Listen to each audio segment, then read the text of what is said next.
Kita harus menyadari, kita harus sadar semuanya bahwa sekarang kita hidup dalam sebuah lingkungan global yang sangat dinamis. Yang sudah tidak efektif harus kita buat menjadi efektif. Yang sudah tidak efisien harus kita buat menjadi efisien. Hati-hati, hati-hati, ke depan saya pastikan akan saya kejar, akan saya kontrol, akan saya cek, dan akan saya hajar kalau diperlukan. Oleh sebab itu, butuh menteri-menteri yang berani.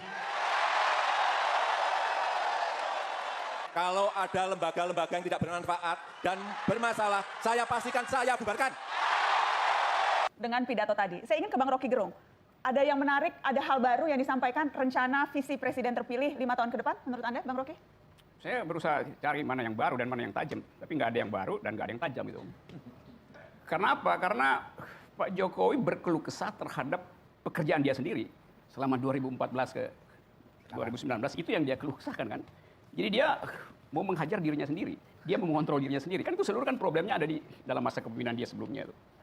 Yang kedua, ada obsesi untuk persatuan itu, dan saya kira Pak Jokowi kurang mengerti tentang apa itu persatuan. Demokrasi itu bukan memaksakan persatuan, bukan demokrasi. Demokrasi itu cross dressing justru. Jadi biarin aja berbeda-beda. Karena itu Pak Jokowi nggak usah punya semacam obsesi untuk berada bersama rakyat. Dia boleh berobsesi itu, tapi dia mesti pastikan bahwa dia harus setia pada rakyat, tapi rakyat nggak perlu setia pada presiden. Kalau nggak, presiden nggak bisa diganti-ganti dong kalau rakyat setia terus. Itu inti dari demokrasi. Jadi, Pak Jokowi gagal memahami demokrasi, dia ingin ada persatuan, padahal demokrasi tidak memerlukan persatuan. Okay. Demokrasi memerlukan pengelolaan perbedaan. Itu soalnya. Bang Adian, silahkan ditanggapi. Yang mana? Tidak ada yang baru, menghajar diri sendiri, karena yang dikatakan Pak Jokowi hendak menghajar, mengejar, toh itu sudah seharusnya memang dilakukan dalam 5 tahun pemerintahannya selama ini. Itu dulu. Kalau dia bilang menghajar, yang dihajar itu yang melakukan pungli. Mungkin Rocky Gerung tidak dengar dengan sempurna. Kalau ada yang melakukan pungli, saya hajar. Kalau ada begini, saya kejar. Jadi selalu ada penjelasan kenapa dia lakukan itu. Dan itu bukan keluhan. Itu menegaskan sikap dia sebagai pemimpin, pemenang. Dia harus pastikan bahwa di bawah tangannya pengelolaan negaranya harus lebih baik. Dia harus pastikan bahwa ke depan pungli harus berkurang. Ke depan izin-izin harus dipangkas. Ke depan begini. Itu yang disampaikan. Nah lalu apa yang dibilang mengeluh? Saya tidak lihat keluhan satu kata pun di situ. Saya tidak melihat dia sedang menghajar dirinya sendiri. Yang dihajar adalah pelaku pungli. Yang dihajar adalah mereka yang kemudian menggunakan mekanisme perizinan, investasi dan sebagainya untuk mencari keuntungan. Oke, jadi salah persepsi atau salah tangkap, Bang Rocky Gerung? Bisa salah persepsi, bisa salah tangkap, bisa salah dengar, bisa juga salah berpikir. Oke. Saya terangkan satu persatu ya. Dia memang menyebut itu bahwa yang mempersulit investasi akan saya hajar. Gitu.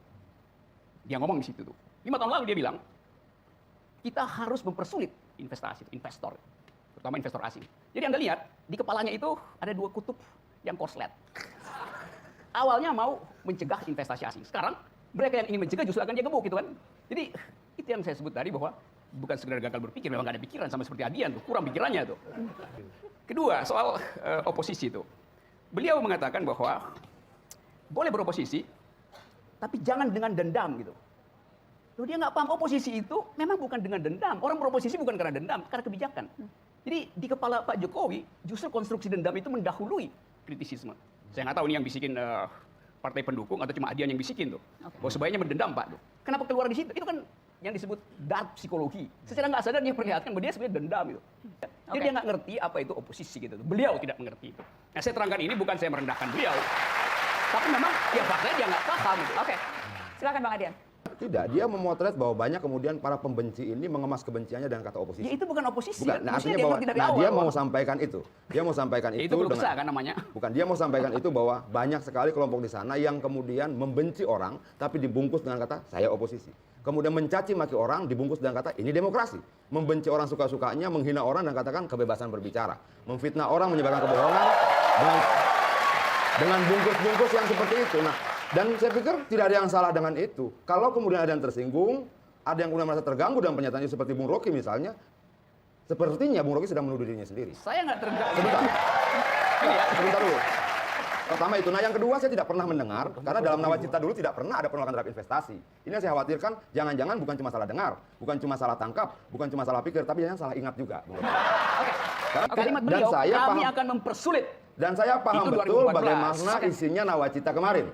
Tidak ada anti investasi, mempersulit investasi. Yang akan dilawan adalah mereka yang kemudian menggunakan kewenangannya untuk memberikan izin untuk mencari keuntungan. Dan itu mempersulit investasi. Itu clear. Apakah bacaan yang salah atau ingatan Bung Rocky yang salah? Oke.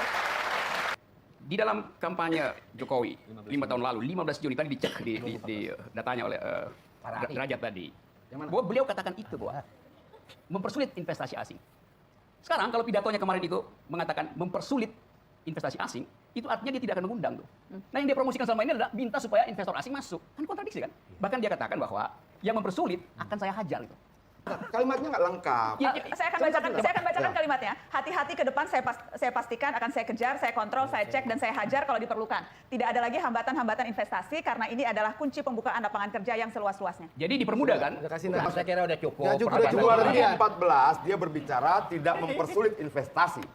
Tidak, sebentar loh. Dia katakan mempersulit investasi asing.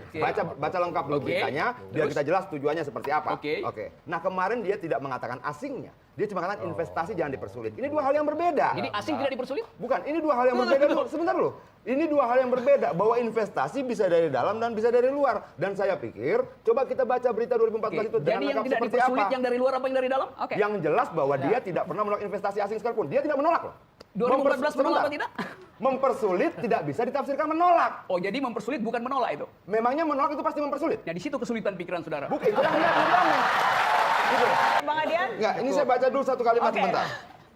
Pasar domestik jangan dimasuki dari luar. Caranya seperti apa? Hal-hal berkaitan dengan perizinan misalnya daerah harus diberikan kecepatan. Oke. Tapi kalau yang dari luar enggak apa-apalah sedikit disulit-sulitin. Kasih 1 menit, nak. Baik. Itulah kalimat sesungguhnya. menanggapi pertarungan. Jangan sebentar, jangan kemudian mengutip judul untuk menjelaskan isi. Baik. Yang dikatakan Boleh. seperti apa? Bang Andre? Saya nggak mau berdebat soal investasi. Memang ada yang ngajak lu debat. Sebentar.